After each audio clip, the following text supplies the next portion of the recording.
Wow, Jared, you got a lot of air. It's like you lost weight since last time you were on this stage. Oh, Richard.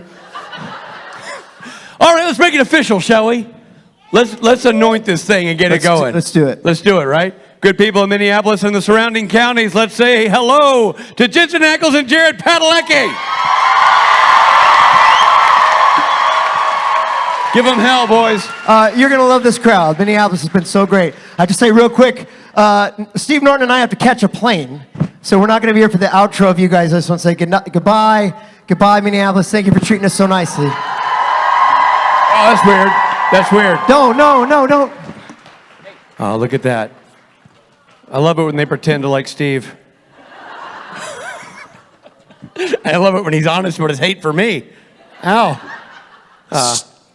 Billy? Billy's last man standing. I got you guys. It's not like you guys are playing a coffee house. You got one guitar player, mellow panel. Enjoy. Hello. What's up, Minneapolis?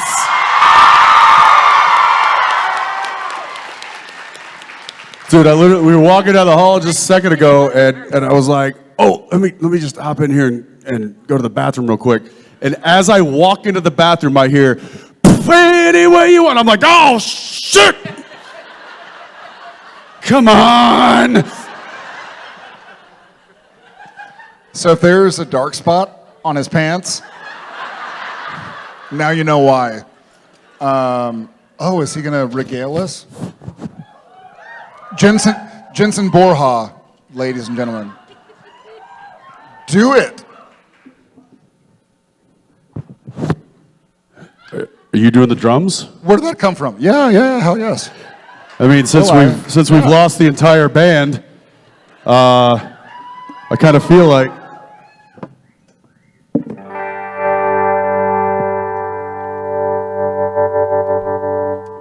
there's so many pedals down here. I don't. Thank you.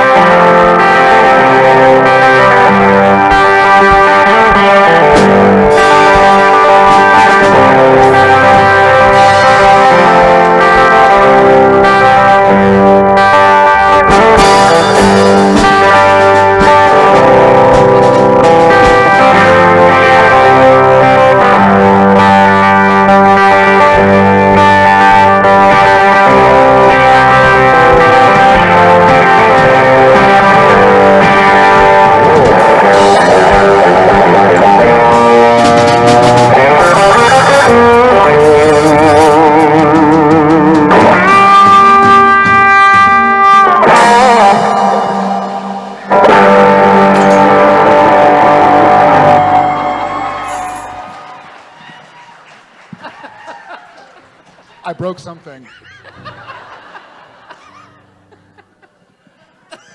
Y'all are now witnesses to our first and only ever concert. I gotta say, that was pretty good, man. Thank you. That was pretty good. Not so bad yourself. Thank you. So, long story short, if that was American Idol, we did not get through to Hollywood. Golden ticket. We did not get the golden ticket. Hi, Minneapolis, St. Paul, and the surrounding areas. Thank you for being here and for not throwing up in the last 3 minutes. It's awesome to be here and to see some new faces and some friendly faces from the past. Let's get to some questions. How are you? Hi, I'm Hi. Nicole. My question is for Jensen. Well, no, let's go over here then. Who's your question for? I'm just kidding. Hi, Nicole. Hi. So you collaborate with Steve, and then you got to sing with Corey from Slipknot. I'm just wondering if there's a dream collaboration you'd like to do, dead or alive person. No, I don't know if you noticed the skill set that I have on the instruments up here. I don't know. No, I don't. To answer your question, no. I don't have a, I wish, so I wish I had an answer for you, but I don't. Yeah. Who would you want me to collaborate with? See, it's not that easy. No, yeah. She's asking everybody around her, like, She's like, give me the answer. Give me anybody. Well, Yeah, I don't. I mean, at this point, it's just like when those moments present themselves, then hopefully I'm able to rise to the challenge. When Corey reached out and then I reached back out, and then that just kind of happened very, organically. And there's, we've got friends that are amazing musicians, like this man to my right here. That, I mean, we've talked about collaborating. There's a lot of different, it's all about timing and inspiration, and when that opportunity presents itself. So hopefully I get a lot more of those opportunities in the future. But to pick one person or even a group of people, I couldn't do that. I just hope for the opportunity, whoever it might be. I hope for that for you too. Thank you. Thank you. Hi. Hello, I'm Cindy from St. Paul. First of all, I just want to say that I love your work and you're amazing. And I also want to say that I really enjoyed watching your wives on the show too.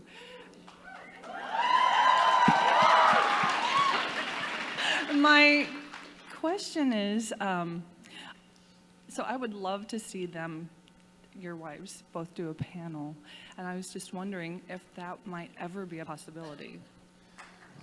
Yeah, thank you.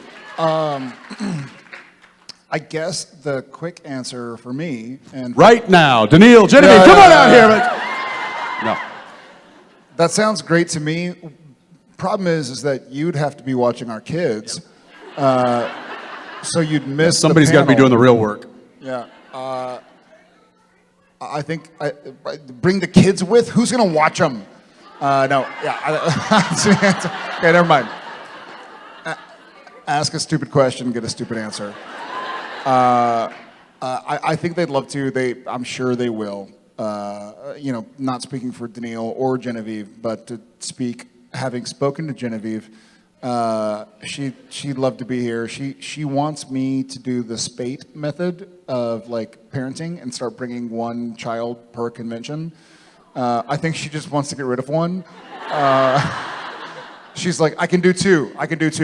But so a few of them might be around a little more often. 3 is exponentially harder than 2. Yes, I agree. Yes, I don't know, yes, I mean- yes, you got me. Yeah. Like I see nice families of 4 out sometimes, and I'm like, must be nice. Yeah. Isn't that adorable? Because you add that one extra element, game changer. Yeah. But yes, they would love to. And I don't know why. Yeah. Cindy, thank you so much. Thank you so much. Go St. Paul. Hi. Hello, my name is Sonia. I was wondering, over the many, many seasons that you filmed, what was the most embarrassing moment on set? Well, you had a lot. I probably had the most. I do think ripping my pants was yeah. But then I think Yeah, but you weren't embarrassed by that. You thought it was hilarious. I did ultimately, but at first I was like, why is it so airy in the back of my thigh? I think one that probably haunts you a little bit is the bowl of blood. Yes. Season 6? Season 6. French Mistake. Yeah. There was one, we're shooting with Sebastian Roche, Balthazar, and we're in Bobby's house, like in pseudo Winchester universe, and he puts a bowl of blood on the couch, and Jensen or Dean is doing something, and I'm nearest to the bowl. I'm standing here as Sam, and the bowl is like right here. And then I can kind of see, we're in the middle of the scene, and the bowl starts tipping, and instead of going like, I got it, okay, just go back, I go, ah! Blood everywhere, like fake blood. Blood on the couch, blood. And Jensen goes, dude, why didn't you just go like this? I was like, I don't know. It was happening. It I was. scared. It looked like this. It looked like this. I was like, ah! It was literally that slow. Yeah, yeah. He could have just. I could That's it. have. I didn't. That's it. He was in arm's reach, and instead he jumped back, and then it went all over the couch, all over the floor, everywhere, and it was like a 40-minute cleanup. Yeah, yeah, that sucked. What about you?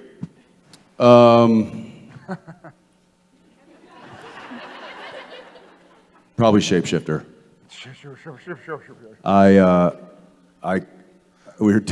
We were in like an alley, right? Yeah, downtown. And it was the scene. It was like, I think it's a shapeshifter, and I couldn't, for some reason, I just couldn't spit out the word shapeshifter, and I was like, it's a shapeshifter.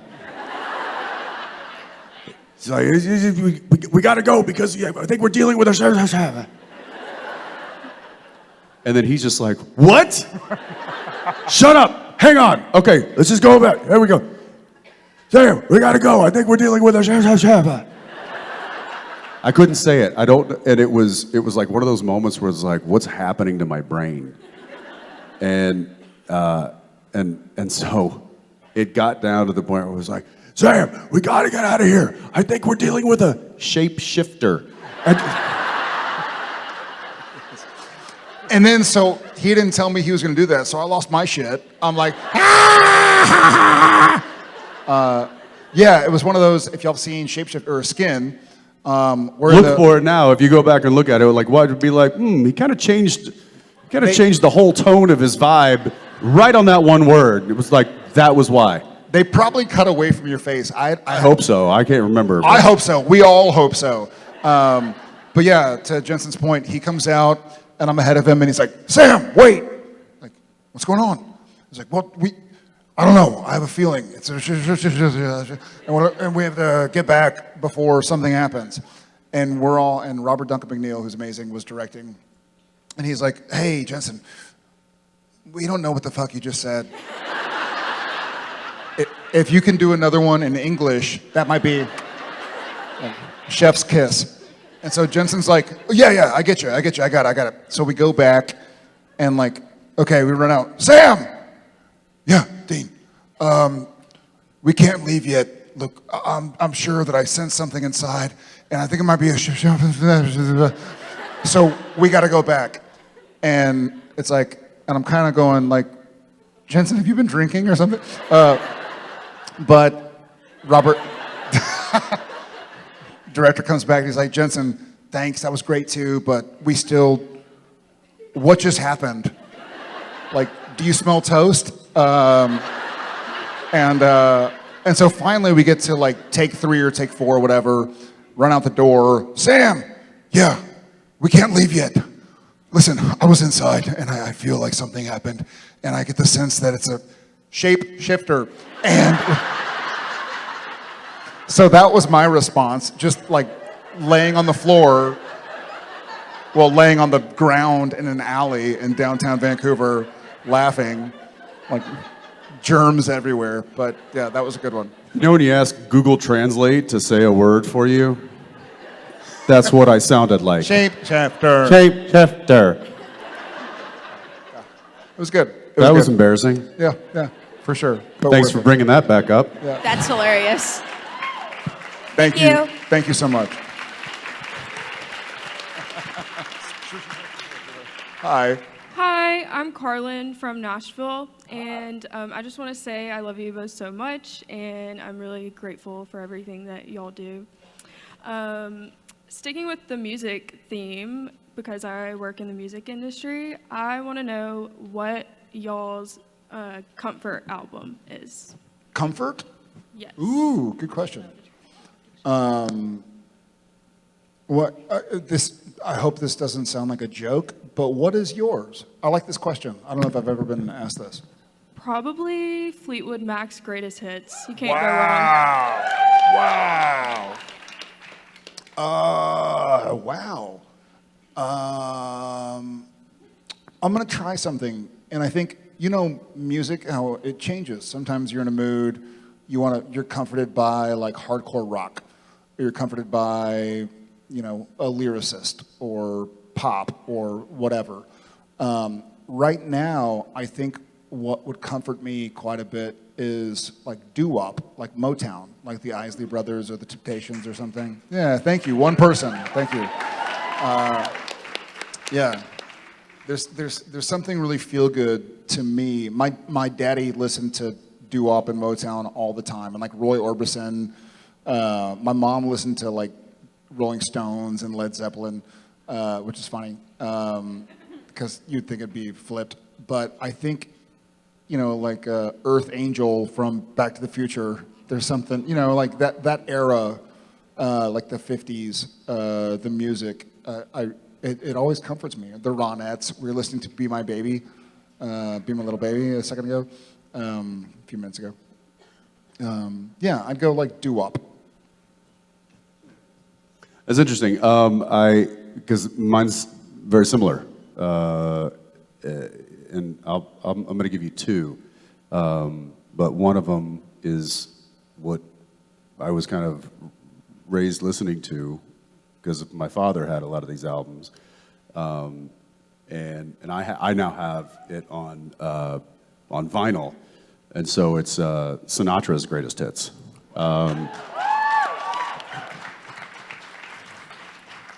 So like you can put out like "Fly me to the moon, let me play among the stars," like that. I'm like, I'm in my happy place. But also, I think obviously as I've grown up, I ventured into a lot of other musical genres, and have an affinity for all different kinds of music. A comfort version now that I've maybe found myself is which is going back. I'll go like Miles Davis kind of blue. Like I could put that on and just feel very at ease and comfortable. But those are comfort albums. I have other albums for if I need a different feeling. Yeah. Thank you. Thank you so much. Thank you. Hi. Hi, Courtney from Wisconsin, and my question is for both of you. With all of the religious themes throughout the seasons, was there ever a time where there was episodes that you struggled with or were maybe a little uncomfortable with, and if there weren't any, were there things that you would like to have seen done? Hi, Courtney from Wisconsin. Thank you for the question. It's a great question. I will say, I remember me for sure. I think the both of us, but Jensen can correct me if I'm mistaken. The first episode, was it called Touched or Hell, Holy of the Hell, or Houses of the Holy, or Angels or something? When we first breached the angel and demon storyline, I think I'll speak for myself. I think what I loved about Supernatural for the first 2 seasons or 2.5 was it was kind of a story for everybody, and you can put whatever meaning you want into it, much like music. And so talking about angels or demons or whatever it is, I was like, wait a second, are we getting into is this something the network or studio wants us to do and make it religious? Like, this to me was, if you want to make it religious, make it religious. If you don't, then don't. So I think that first episode was difficult. I don't think it was ever difficult after that. And I played Lucifer, I played demons, I played angels. But I knew that it was still a vessel to tell stories, which is ultimately what I loved about it in the first place. But I would say just that one, just as far as the religious tropes go. Ak? Yeah, when we kind of ventured into that aspect or that realm of the show, there was a slight hesitation, I think, from he and I just being like, well, this isn't really the show that we signed on for, but maybe it was, and Kripke just failed to tell us that. But when we kind of broke that barrier, it was very clear to us early on that this wasn't something, we weren't getting into, a religious type of there was no kind of,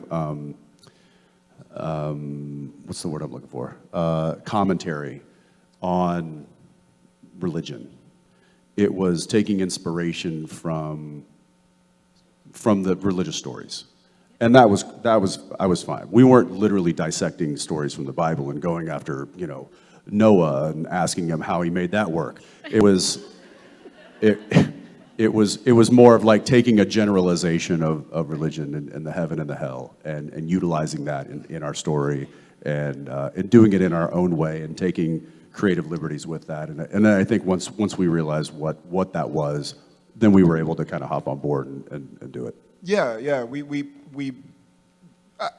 to his point, I don't think we knew where it was going. And then I guess there was one more point for me, which was season 4, after the writer's strike, and season 401, Lazarus Rising, aired, and I watched it, and I was like, okay, we have an angel in the show, Castiel, and he's a new actor, and his name is Misha. And I watched the show when it aired, and I was like, wait, we're doing angels, and ours is a fucking weirdo? Like, all right. I guess I gotta sell my house. I don't necessarily know that was by design. I think that was just Misha. And then we just had to deal with it for the next 12 years. 12 more years. Thank you so much for your question. Thank you. All right, bye.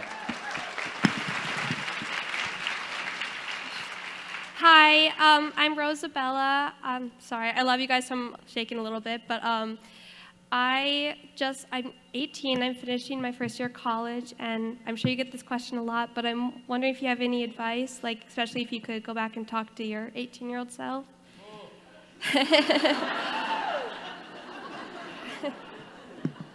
Well, congratulations on getting through your first year of college, first and foremost. Thank you. Yeah.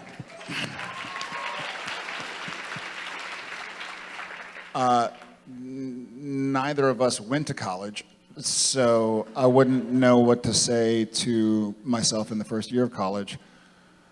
I think when I was in my late teens, early 20s, it was really a time where I would have benefited the most, and I have benefited the most since then from all the questions I asked, not the answers I thought I had. So whenever you think you have the answer to anything or you have it figured out, just ask more questions. Just keep on asking questions. Don't have to be out loud like right now, but remain curious. And I'm 42. I don't have any answers yet. I certainly didn't at 18, and that's not a statement of like ignorance or naivety or something. It's just, hey, you live, you learn, and you'll find out who you are. You find out what you want to fight for, what you want to care about, where you want to spend your time. So I think these years in your late teens and early 20s, if I were to give my opinion, I hesitate to give advice, but I'll give my opinion. This is a great time to ask every single question you can think of. Thank you.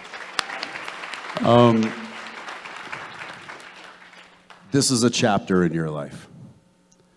I know it's your life right now, but it is not your whole life. And don't sweat the small stuff.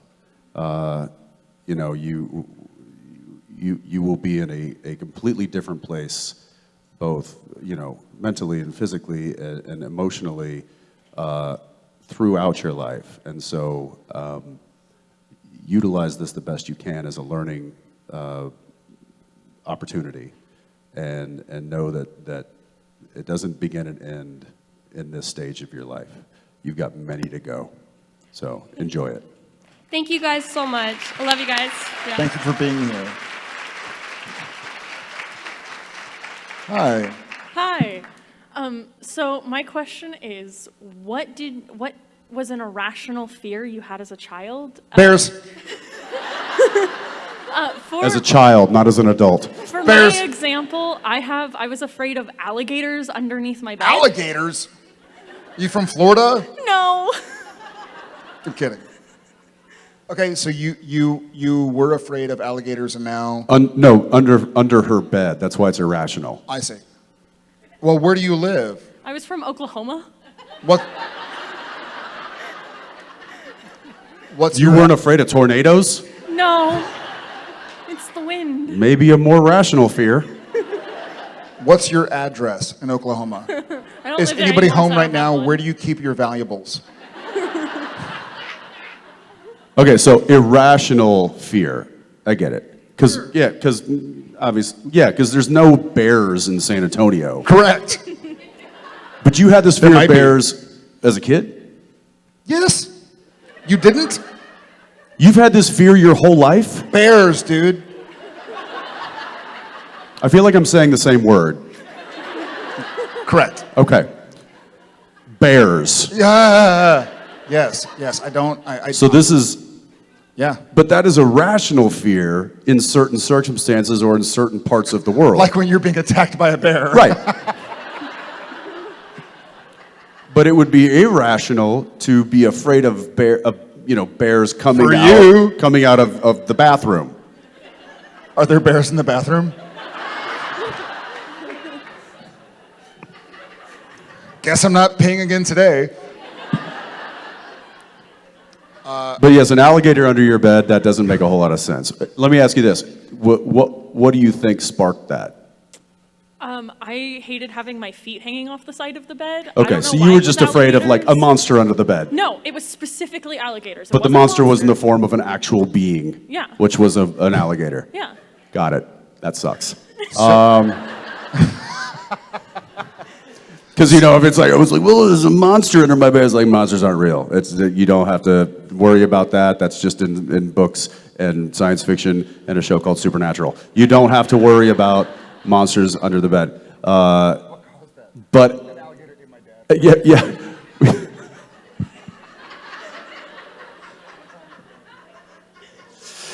But an alligator is a real thing that could cause fear in certain circumstances. And so was there like a book that you read? No. Movie? Or no, it was a just TV alligators. show or a movie or a story that somebody shared I with don't you. have an explanation. You just said you were like, there's Alligators lived definitely under my bed, a and they were massive gonna eat lizard my under my limbs bed. If they were off the bed, there wasn't an explanation. There was no explanation. No, it's just alligators. They're scary. I don't Okay. know. I'm with you. I get it. Alligators are not my thing, but bears. I'm scared of bears. Yeah. Let me ask you this: as you've gotten older, Mm-hmm. has that fear subsided, or does it still creep up on you? So it's no longer alligators. Oh, we've changed. I'm here for this. I am Okay. here.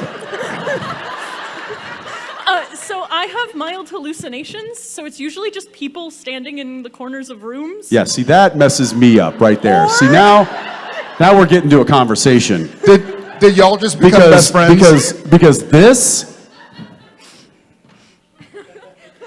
No, they're usually watching me. If I wake up and see that, I'm blowing it up. I've got the detonator and the whole place is going up. Me included. That's it. I was also really scared of but if you see- gremlins from the What's that? movie. I was really scared of gremlins from Gremlins? the movie. That makes That's fair. sense. That's Yeah. fair. That makes I sense. thought they were going to climb up I love on the that. bed, That's a good fear. so. Okay. I know I had some. I'm just trying to dig deep and try to find them because now I'm like, nope.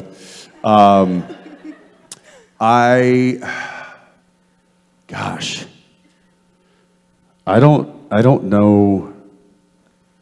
I don't know that I had one specifically that like really stuck with me. I mean, Straight-legged people.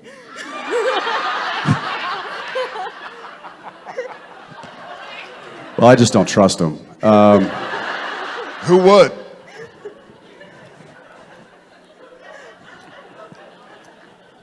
Yeah, I don't know that I think I have healthy fears. Well, Well, then what's a healthy fear? Healthy fear is like when you see a rattlesnake. Yeah, but I'm from like Texas and Oklahoma. Rattlesnakes are all around. Like, Exactly, you get but used that's to a healthy fear. It's like, oh, nope, nope, nope. Mm-mm. Like, that's... How many rattlesnakes do you live around? You just like jumping. Nope, nope, not today. Nope, nope, no, oh, nope, nope, Jesus.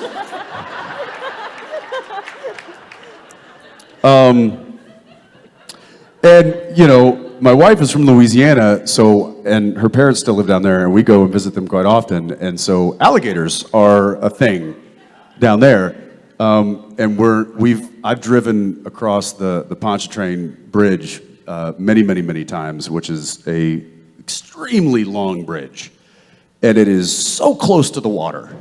They're a lot bigger than you think they are. Yeah. Pictures don't do them justice. So I feel like fear of alligators is a healthy, rational fear, much But like under fear your of bed- bears. But under your bed, you might want to talk to somebody about that. Yeah. Might want to talk to somebody about that. Yeah. Thank you. Thank you. I'm sweating now. How are you? Hi. Hi. Okay, so my question is, what events in the show aided in evolving your character's perspective on the ethics of hunting monsters? What advice from the show? Events. What events from the show aided? I'm going to need you to just repeat the whole question. What events in the show aided in evolving your character's perspective on the ethics of hunting monsters? Ooh. Dad.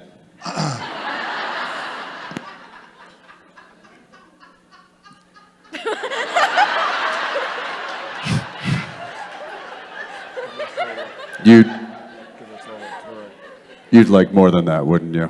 Yeah. Like throughout the show. The Benders. The Benders and, well, for Sam, the Benders and the clowns. No, the Benders and, was it season 1 where I get killed by Aldous Hodge? Or season 2? Season 2. I'm honestly still trying to figure out the question, man. I like it. I like it. And it's something I'm working on right now as a human being. Not monsters or how to kill them or what's ethical. But I think with the Benders, learning that sometimes, how did Dean put it? Like monsters aren't the only evil or something because they were humans. And then also the end of season 2, where a lot of the kids from the Yellow-Eyed Demon were around, and Sam saw these kids that were all, poisoned with demon blood as well, and not wanting to see himself as doomed or evil. He got to see humans that were bad and monsters that could be good. And so treating it like a case-by-case situation. And something I'm working on now from a book that I read recently by Jefferson Fisher called The Next Conversation, Argue Less, Talk More, is the person you're talking to, the person you see isn't the person you're talking to. So everybody's going, yeah. I'll work with him. I'll work with him. No, the person you see right here on stage, the people you see, is not what's going on in our head. You can meet evil humans.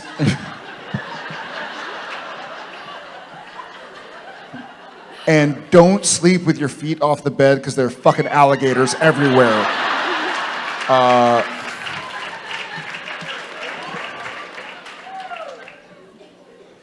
But that's it. That's pretty much that. Yeah. Okay. Like, Jensen, in terms of what makes one inherently evil, who to kill, who to spare. Alligators and bears. Like Jared said. Like what prompted us to do this? Oh, what events What events? shaped the way Dean hunted monsters? Right. Mom dying.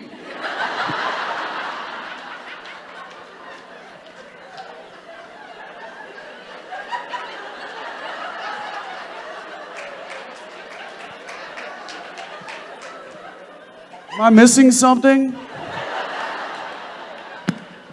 Mom dies. Let me just explain the show to you. Mom dies. Dad gets mad. Dad enacts revenge for life. Forces his sons to follow along when really he was just, he was going to go it alone regardless, but he said, come on, boys. And then as the boys get older, one's like, I don't want to do this, and one's like, Dad, you're my hero. And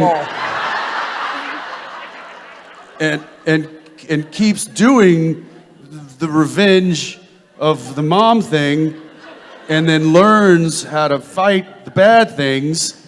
And then each time they fight the bad things, they learn, because there's a journal involved that documents. It's like a stenographer that this is how you kill a Wendigo. And then that then informs us how we kill the things that we need to kill in order to save the day for the family. I'm still not answering your...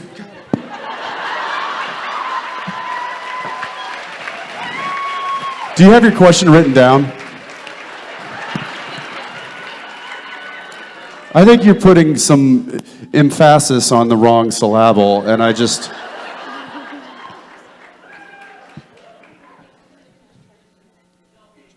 Jared, I have a question for you. Let's hear it.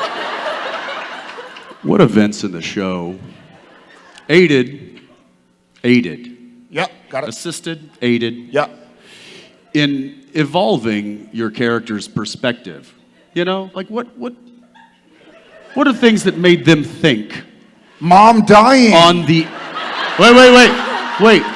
Wait. And here's the thing that I wasn't getting. Yeah, got it. On the ethics of hunting monsters. My brother was like, Dad, you're my hero. And in terms of what makes one inherently evil, who to kill or who not to kill? I mean, my brother was like, hey, I know you're in college, you're gonna have a good life, but Dad's my hero and Mom died. Come hunt with me. That's basically all I remember. Thank you for your question. Thank you.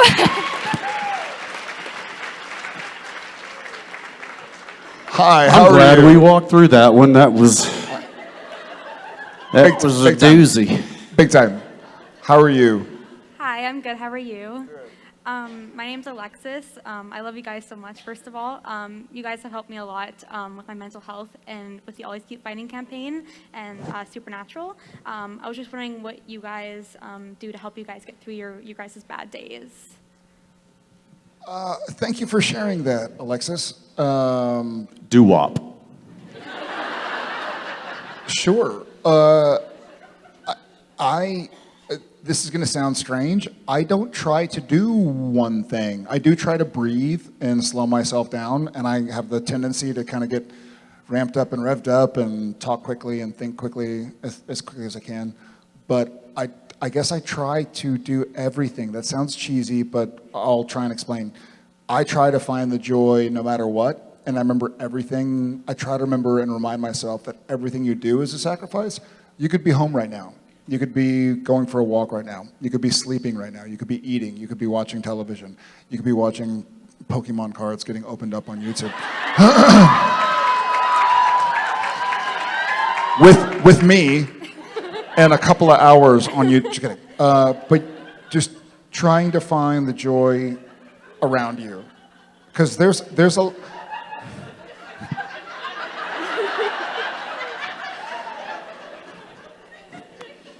There's a lot of joy and happiness around you, and if you can find happiness and joy in whatever's around you or whoever's around you, then you'll never lack a fountain of joy. So there are going to be days and moments where you just can't find it in yourself, but if you can find it in somebody else and be happy for them, truly happy for them, then that'll give you something. So, yeah. Thank you so much.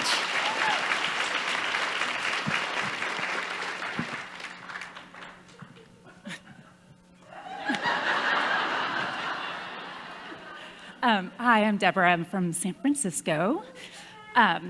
Longtime fan, first time convention.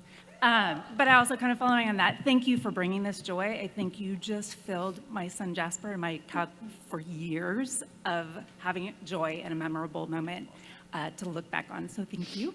I was curious, is there a role that you tried out for over the years that you didn't get that you're like, damn, I wish I got that? Or you're like, thank God I didn't? I've never auditioned for something I didn't get. Yeah.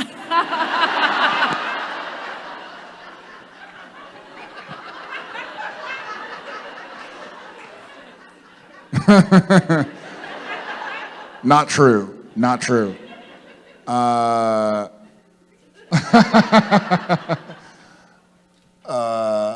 Wait, that we auditioned that we didn't get that we wish we had, or that Or we, vice versa, yeah. or vice versa. Or that you didn't get it and you're like, thank God Got it. I didn't get it. Do you have one? Yeah, I'll do the latter. So there was a pilot episode. This was many years ago, and it was it kind of changed the course of like my mentality as far as the industry goes.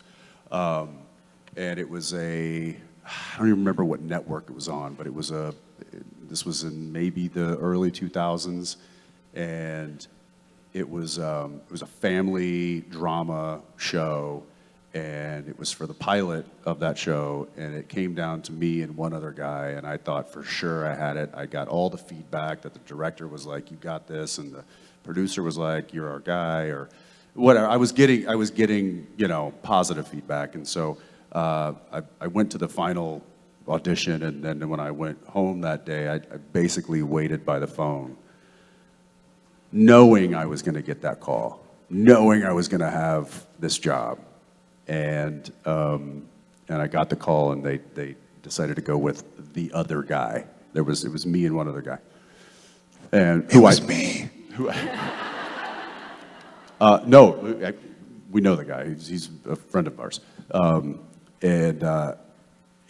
I hung up the phone, and I put my fist through the drywall, and I was trust me. It was a weekend patch job, and I was pretty proud of it. But I immediately then called my dad, and I was very upset.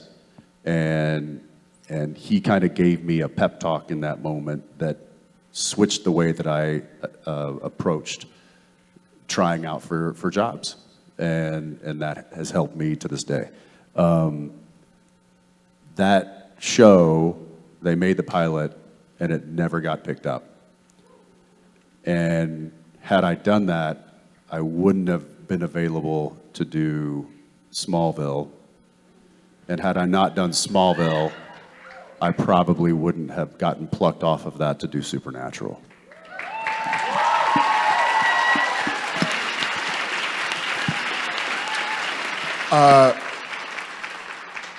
Yeah, same. It's like the Garth Brooks song.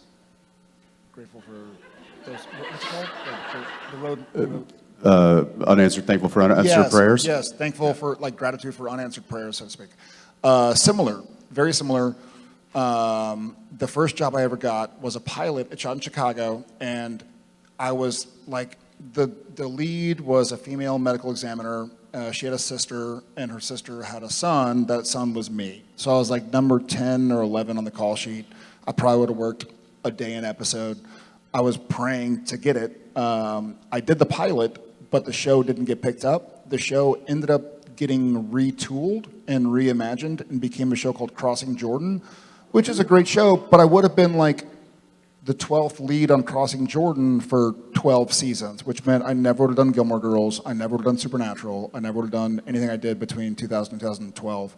And so I'm grateful for the opportunity, but I feel very grateful that I'm here today somehow or another, 25 years after auditioning for Gilmore Girls, and I'm thrilled that I have best friends and wife and all that. So thank you. Thank you, Deborah. Hi. Hi. I'm Amy from Los Angeles. Californians, y'all are being overtaken. I know. San Francisco, Los Angeles. What part of LA? North Hollywood. North NoHo. Let's go. Let's go. What's your address? Or what's your Stop nearest? it! Stop it, creep! Where do you keep your valuables? You want my social too? Sure. What's your nearest? No, he's got that. He just wants your. What's your nearest cross street? I don't want your address. What's your nearest cross street? Oh, you'll know it. It's Lancashire, Vineland, Camarillo. Yeah. Yeah. Okay. The hell one. All right. All right. Yeah, yeah. Old stomping grounds. Yeah. Oh, yeah, baby. Yep. I was at Moore Park in Vineland, right off of Lancashire, and yeah. Come on, let's go. We're in Minneapolis, dude. There are people watching. So you're both producing now as well as performing, both like producing your own shows and via Chaos Machine, obviously, you and Danielle Jensen. And I'm just curious, what stories do you feel drawn towards creating as producers? Like, are there certain things you gravitate to, or is there criteria you're looking for in new projects you're taking on? Great question. You want to start? I mean, it's a difficult question to answer because I know what I think you mean, and you're right in asking that. But the reality is there's this little thing called IP, intellectual property, and there is any IP that is out there that is proven is owned. Mm-hmm. You know, you're not gonna get a DC comic that hasn't been done and just be like, oh, this hasn't been done, I'm gonna produce this. Somebody owns all of that. Mm-hmm. So to find some sort of IP that is available is the first kind of hunt that you have to go on. Let's see what's available, and then you have to go and find, okay, well, why is it available? Why does nobody own this? Because there's so much IP that is out there that is just owned that you'll never see. People buy it up because they don't want somebody else making it. And they'll shelf it, or they'll just keep it, and they'll keep paying the, whatever the cost is for the deal that they made with the owner of that IP, and then they'll just keep it to literally they're like, well, we don't know what we want to do with it, or if we're going to do anything with it, but we just want to know that nobody else has it. Mm-hmm. There is so much of that. And so to even find things that are available is very, very difficult. And then to find things that are difficult or find things that are available that are good and resonate and have a shot at actually being produced and invested money in and make for a studio or a network or whatever it might be. It is very difficult. We've been very fortunate we've found a couple of IPs that speak to us that were available, that we are currently producing and developing. And so I wish I could say, oh, we want to do just comedy, or we want to do just, action and adventure, or we want to do the stuff that we have that we currently have ownership of, not ownership, but we own the rights to, I suppose, that we are developing are literally across the board. But it's each of those things I was like, I really like this, I think this could be something. But it's not in one specific area, it's not in one specific genre, it's kind of across the board. So it's a difficult game to play, the producing and developing game, especially being a small production company. Now granted, we have a deal with Amazon, so that gives us a little bit of leverage. Mm-hmm. If we really feel passionate about something, then we can go to them and say, hey, I really like this product. Can I pitch it to you and give you my ideas for how I want to do this? Mm-hmm. And we're doing it right now. Mm-hmm. There was a book, we got it. I'll tell you about it when I can. I brought it to them. They said, absolutely, we've developed it. It's in the script form now. So all of that, but the thing is that we got first crack at the book because I knew the author. And that's really the only way to get things of merit these days, because everything is already owned. It's so hard. I mean, the reason people make movies now, they're like, oh, that book's been out for years. It's like, yeah, well, because somebody was sitting on it for 20 years and finally gave it up, and then somebody quickly bought it who loved it and made it into a movie or whatever it is. So it's a crazy business, this side of it, I'll tell you that. Yeah, it's changing quite a bit. Everything he said is right on point, in my experience, at least, as well. But the industry is also changing quite a bit. Like, we had a couple of union strikes over the last 2 or 3 years, 1 or 2 years. And so there are things that I'd love to make with friends if I had 2 months and some camera crew and some wardrobe to just go make it and see if anybody ever watched it. If you're going to hope to make something that people want to watch and people are going to spend money on, there are certain stories that need to be told right now, and that there are certain stories that studios and networks want to tell right now that are going to be totally opposite in 2 or 3 years, and totally opposite in 2 or 3 years from there. But yet, to his point with the IP, the intellectual property thing, like, if I am a big studio and I have a movie coming out and it's called Convention Man, and I spent $50 million, it's a good movie. You're not going to watch it? No, but if I spent $50 million making this movie and it's going to come out in 8 months, but I find out there's another book or script called like Convention People, and I can pay them $100,000 a year just to have the rights to that book so it won't get made and cost me half of my box office or whatever, then that's what they do often. And that's business. It's very creative and artistic, our industry, but it's also a business. And so I think there are a few stories I'd like to tell. There are a few books we have optioned as well. And hopefully we get them made and get them made properly. I think we're also little fish in a very giant ocean. Yeah. I feel that. Yeah, thank you. Thank you. Thank you for your question. Safe travels back to LA.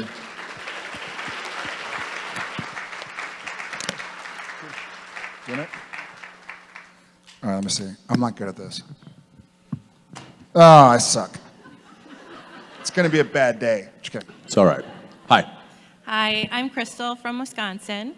So this might be kind of an unpopular, maybe popular topic. Yeah, let's go. Let's piss some people off. Let's go. Fucking cheeseheads.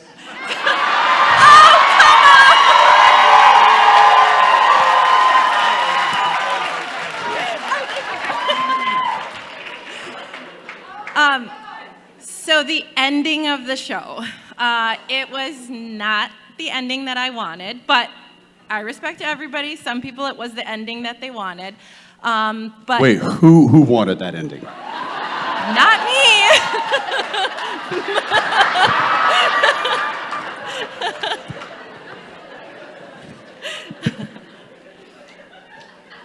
So it was not the ending that I wanted. So I'm just wondering, if you had to change the ending, how would you end the show instead? I would have just moved about 8 inches to my left.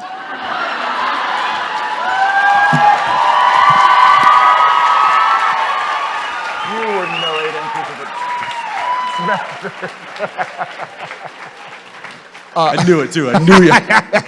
Asshole. Okay, Crystal. What ending did you want? So I would have liked to have seen you defeat God, and then... We did! I know, and then the next episode, you get a phone call, somebody needs help, and you're at the back of the Impala. We did! You're at the back of the Impala, and we got work to do. Boom. We did! Show's done. We did! But show's done! Show's done. Then it's up to us to decide. I did not So you would have preferred the outside of the vampire nest, the shutting of the trunk. Yep. And that was the end of the show. Yep, We and never then- you never see us walk inside. Nope. Then it's up to me. I never wanted to see Dean Well, that's die. very selfish of you. I never no. How dare you? I didn't want to see Dean die. How dare you take that away from us? No. I didn't think that I'm it joking. was right for Listen, Dean to die. I had the same reaction that you did, I felt the same way that you did when we were pitched the ending. I did not want that to happen. I just did not in my being. I was like, he can't die. it hurt. Like, it hurt hearing it. And this was 10 months before we filmed it. Longer. It was like July. We didn't film until September, August. Oh, that's true. COVID. That's true because of COVID. That's right. Yeah. So, yeah, it was over a year before it actually happened that I heard that, and I didn't like it. That being said, I read a lot of things in the script that I didn't like. I didn't like Bobby dying.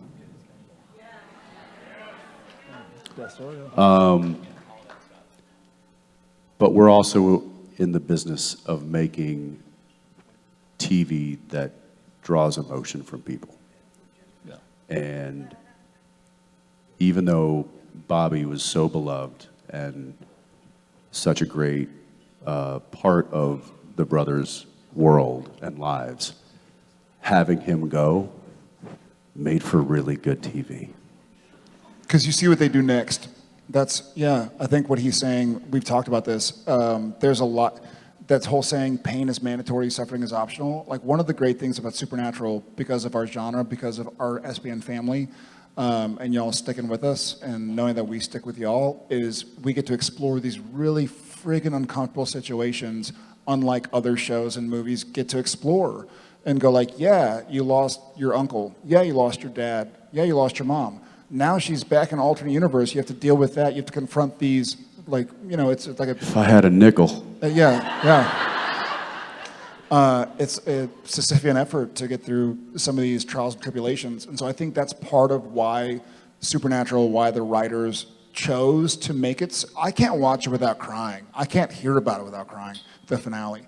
But you got to see Sam go on. You got to see Dean go on. You know, like, this is going to be... We've all been through times in our lives where we're like, this is it. There's no way I can get through this. And then a month goes by and you're like, I got through it.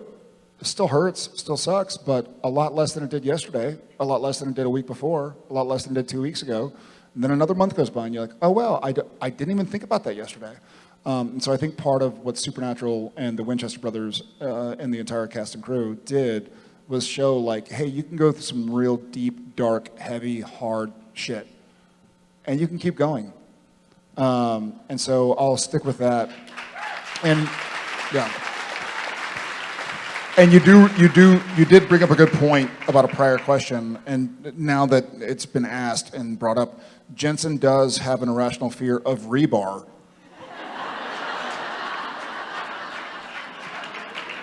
But remember this, had Dean not died that day, we would not have gotten to see Jared Padalecki in that gray wig.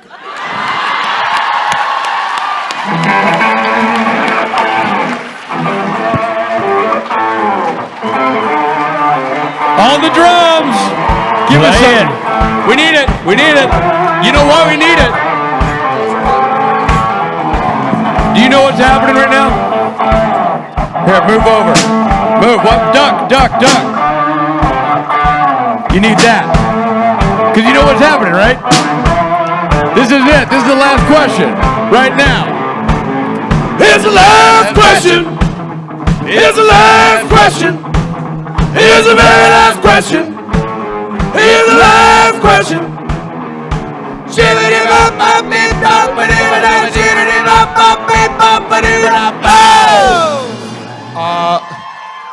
SBN family, please say hello to Morgan, who is from right here in Minneapolis, Minnesota. Yeah. Good use of the splash symbol. Nice. All right, we're going to ask you our last question. Miss Senior Ackles is on his way. Look at your SBN family. Can we get a little bit of house lights so you can see all your family out there? All my family out there? Never mind, no big deal. Yeah. You have them all over the place. There we go. Here we go. Wow. That's it. Wow. So Morgan, you are our last question, and we would love to hear what it is. Yes. So my question is, I know that the first couple seasons of Supernatural were shot on film. My question is, what was it like working with evolving technology over the years? Great question. Great question. Yeah. Okay. Yeah. I'm here for this. It's actually my mom's question. Hi, Mom. Where's Mom? Where's Mom? Who's Mom? Mom, where's Mom? What? Morgan pointed right there. Hi, Mom.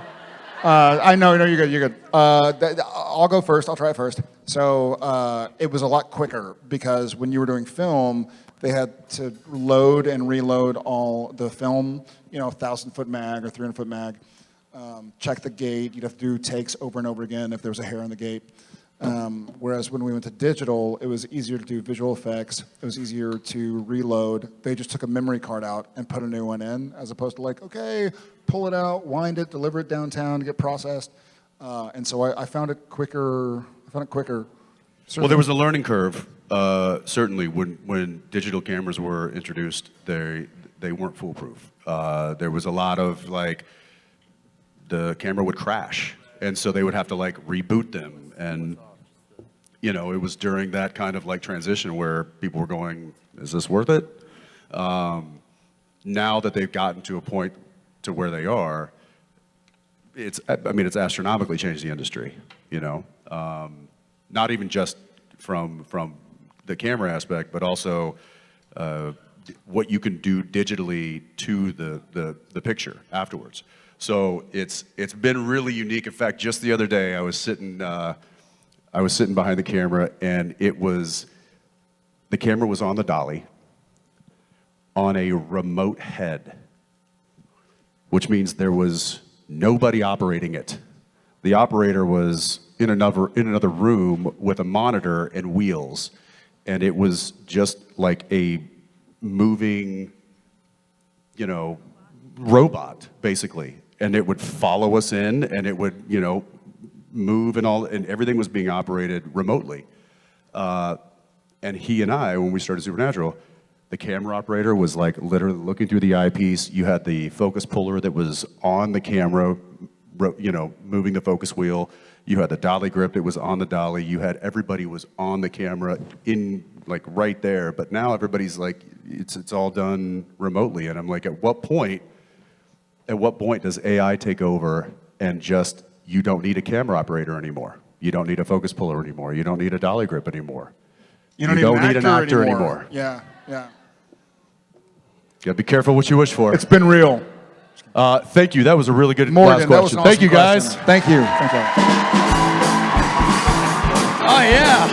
Moran on the drums. There we go. Who was the very last question? Yeah, that's right. Who was the last question? It was the last question. Who was the last question? Yeah, it was. Who was the last question? Oh, 1, 2, 3. Who was the last question? Oh, yes, it was. Who was the last question? And that was it. Who was the last question? Moran on drums. Who was the last question? And Mark on guitar.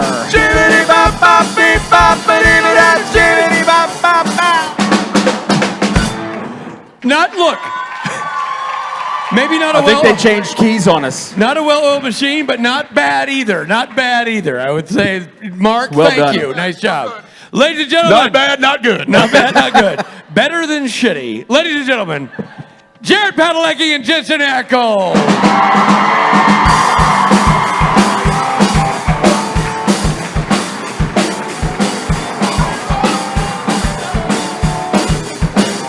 Like a drifter, I was born to walk alone. But I've made up my mind. Yeah. I'm not wasting any